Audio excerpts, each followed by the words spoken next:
আজকে রান্না করছি সবার প্রিয় রাজহাঁসের মাংস।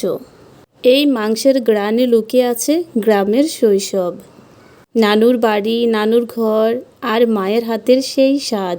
রাজহাঁসের মাংস রান্না মানেই ধৈর্য, ভালোবাসা আর মশলার খেলা। আসুন এক ঝলকে দেখিনি কিভাবে আমি বানালাম আমার পরিবারের সবার প্রিয় এই রাজহাঁসের ভুনা রেসিপিটা।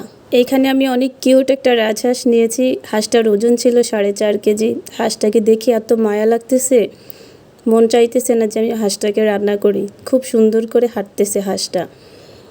এখানে হাঁসটাকে জবাই করে নিয়েছি। এখন গরম পানি দিয়ে ভালো করে পরিষ্কার করে নেব। গরম পানি দিয়ে ভালো করে পরিষ্কার করার পরে হাঁসটাকে কেটে নেব। এটা ভালো করে পরিষ্কার করতে হবে, যেহেতু হাঁস পরিষ্কার করতে এমনিতেই একটু সময় লাগে। আমি বাজার থেকে হাঁসটা কেটে পরিষ্কার করে আনতে পারতাম, কিন্তু না, আমি হাঁসটা দেখে আমার এতটা ভালো লাগলো। খুব কিউট ছিল হাঁসটা, একেবারে সাদা কালার ছিল গায়ের রং। তার জন্য আমি নিয়ে আসছি আপনাদের সাথে একটু শেয়ার করব বলে। এখানে আমাদের বাসায় যে কাজ করে ওই আপু হাঁসটা ভালো করে কেটে পরিষ্কার করে ধুয়ে আমাকে দিয়েছে। এই যে হাঁসের মাংসগুলো দেখুন কতটা সুন্দর, একেবারে গরুর মাংসের মতো লাগছে। আর পিসগুলো অনেক সুন্দর হয়েছে, গরুর মাংসের মতো। এখন আমি মশলাটা রেডি করে নেব। যেহেতু হাঁসের মাংসতে এমনিতেই একটু বেশি মশলা লাগে। হাঁসের মাংসের মধ্যে আমি কিছু স্পেশাল মশলা দিই, যেটা আমার আম্মুর কাছ থেকে শেখা। স্পেশাল মশলা দিলে একটু বেশি মজা হয়ে থাকে। এখানে আমি চুলে একটা প্যান বসিয়ে দিলাম, তার মধ্যে দিয়ে দিলাম 2 কাপ পানি। 2 কাপ পানি দিয়ে দিলাম 1 কাপ শুকনো মরিচ। শুকনো মরিচটা আমি হালকা সিদ্ধ করে নেব। একটা বলক আসলে আমি চুলাটা বন্ধ করে দিব। তারপরে এটাকে ঠান্ডা করে আমি ব্লেন্ডারে ব্লেন্ড করে নেব। এইভাবে যদি মরিচটা দেওয়া হয় তাহলে হাঁসের মাংসটা খেতে অসাধারণ হয়ে থাকে। এইখানে আমার মরিচটা পুরোপুরি সিদ্ধ হয়ে গেছে। মরিচটা আমি ব্লেন্ডারে ব্লেন্ড করে নিচ্ছি। আর এখানে এই যে মরিচটা আমি ব্লেন্ডারে ব্লেন্ড করে নিয়েছি। এখানে আমি নিয়ে নিয়েছি পেঁয়াজ কুচি, তারপরে এখানে জিরা বাটা, জায়ফল বাটা। এখানে আমি একটা মশলা বাটি নিয়েছি। এখানে ছিল সাদা গোলমরিচ, পোস্তদানা, স্টার অ্যানিস আর বড় এলাচ একবারে বেটে নিয়েছি। আর এখানে ছিল কাজু বাদাম আর কাঠবাদাম আমি একেবারে বেটে নিয়েছি। আর এখানে আদা রসুন আর পেঁয়াজ ব্লেন্ডারে ব্লেন্ড করে নিয়েছি। আর এখানে গোটা গরম মশলা নিয়েছি, দারচিনি, এলাচ, লবঙ্গ, তেজপাতা। আমার এই রেসিপিতে যদি আপনারা হাঁসের মাংসটা একবার রান্না করেন, আমি নিশ্চিত বলতে পারি আপনারা দ্বিতীয়বার আবারই হাঁসের মাংসটা রান্না করে খাবেন। এটা খেতে এতটা মজার হয়ে থাকে। এখানে আমি হাঁসের মাংসগুলো ভালো করে ধুয়ে পরিষ্কার করে একটা বোলের মধ্যে নিয়ে নিয়েছি। এখন আমি সব মশলা দিয়ে মাংসটা ভালো করে মাখিয়ে নেব। এই ম্যারিনেটটা যত বেশি ভালো হবে মাংসটা খেতে তত বেশি মজার হয়ে থাকে। এখানে আমি একটা কড়াই নিয়ে নিলাম, তার মধ্যে দিয়ে দিলাম আদা রসুন আর পেঁয়াজ যে আমি ব্লেন্ডারে ব্লেন্ড করে রেখেছিলাম। এইখান থেকে দিয়ে দিলাম 2 কাপের মতো দিয়ে তারপরে আমি এখানে দিয়ে দিব সব ধরনের মশলা। প্রথমে আমি এখন দিয়ে দিলাম ওই যে মরিচ আমি সিদ্ধ করে ব্লেন্ডারে ব্লেন্ড করে রেখেছি, ওই মরিচ থেকে আমি বেশি অর্ধেক দিয়ে দিলাম। আমি এখানে 1 কাপের মতো নিয়েছি, তো আমি হাফ কাপের থেকে বেশি দিয়ে দিলাম। তারপরে এখানে আমি একে একে সব মশলা দিয়ে দিব।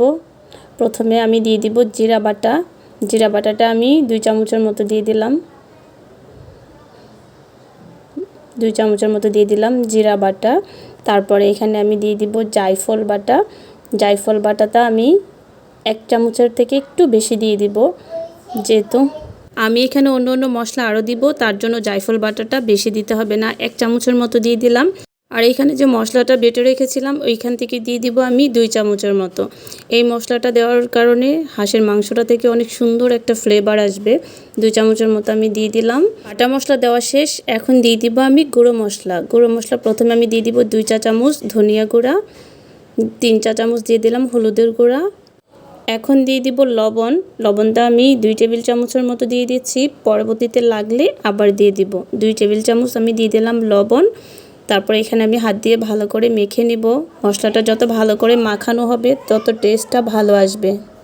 এই পর্যায়ে আমি সামান্য একটু তেল দিয়ে দিলাম শুধুমাত্র মশলাটা মাখানোর জন্য। মশলাটা ভালো করে মেখে মাংসগুলো ঢেলে দিলাম, দিয়ে এখন হাত দিয়ে ভালো করে মেখে নিব। যত ভালো মাখানো হবে মাংসের টেস্টটা তত ভালো আসবে।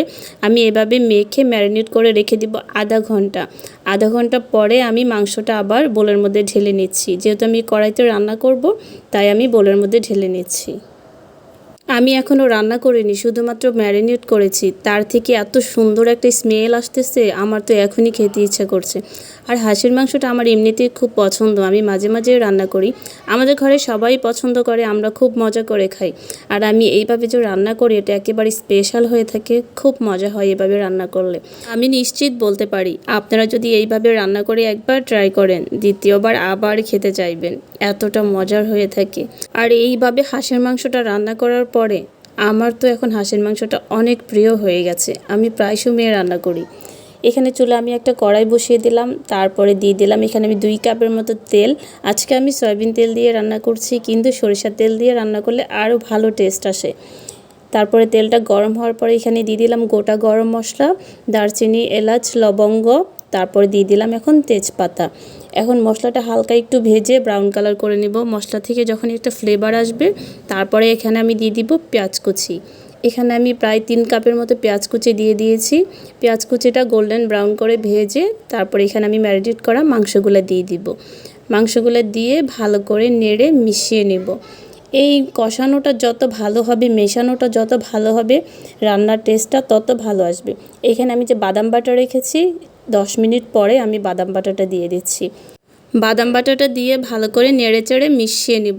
এইটা যত ভালো করে মেশানো হবে খেতে তত বেশি মজা হয়ে থাকে। আর এখানে আমি কোনো পানি দিব না, একদম ভাজা ভাজা করে ফেলবো মশলাতে কষাতে কষাতে। এই যে দেখুন 20 মিনিট পরে আমার রান্নার এই লুক আসছে। এটা যত ভালো করে মেশানো হবে রান্নাটা তত মজা হয়।